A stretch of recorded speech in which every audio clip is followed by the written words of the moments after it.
पिछले एपिसोड में आरव ने एक पुरानी हवेली में कदम रखा जहां उसका सामना हुआ एक अजीब औरतों से भरी तस्वीर से और एक छोटी सी पुरानी किताब से जिसमें लिखे थे वशीकराना के मंत्र।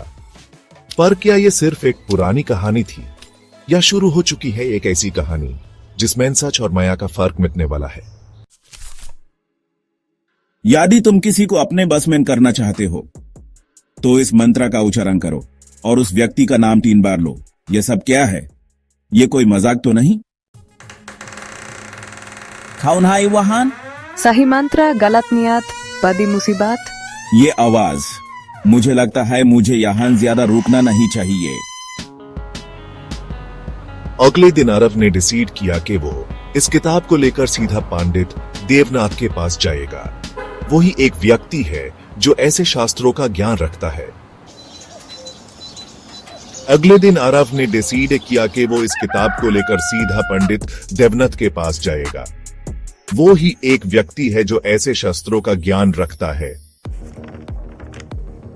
आरव बेटा, ये किताब ये तो रक्त तंत्र के अंतर्गत आती है।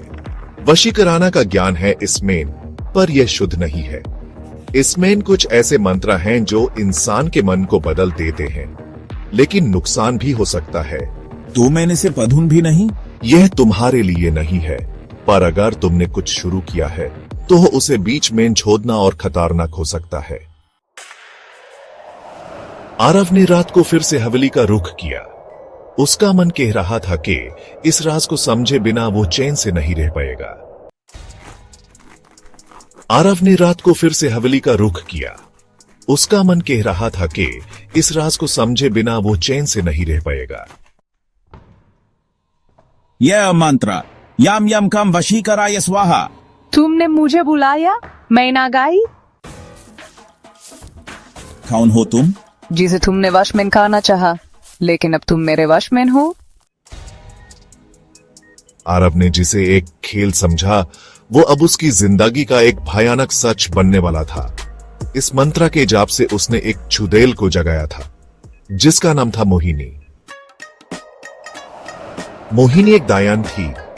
उसने कभी एक साधु को वश में कर दिया था और उसकी आत्मा इस हवेली में बंद है। जो भी उसका नाम लेता है उसका शिकार बन जाता है। मोहिनी एक दायान थी। उसने कभी एक साधु को वश में कर दिया था और उसकी आत्मा इस हवेली में बंद है। जो भी उसका नाम लेता है उसका शिकार बन जाता है। मुझे लगता है मैं पागल हो रहा हूं। हर जगह उसकी परछाई, उसकी आवाज। तुमने मुझे जगाया है आरव, अब मैं तुमसे कभी दूर नहीं जाऊंगी। हुमैन तुरंत हवेली में हवन करना होगा। अगर मोहिनी पूरी तरह से जिंदा हो गई तो पूरे गांव के लिए मुसीबत बन जाएगी। हुमैन तुरंत हवेली में हवन करना होगा। अगर मोहिनी पूरी तरह से जिंदा हो गई तो पूरे गांव के लिए मुसीबत बन जाएगी। लेकिन क्या पंडित देवनाथ मोहिनी को रोक पाएंगे या आरव बन चुका है उसका अगला शिकार?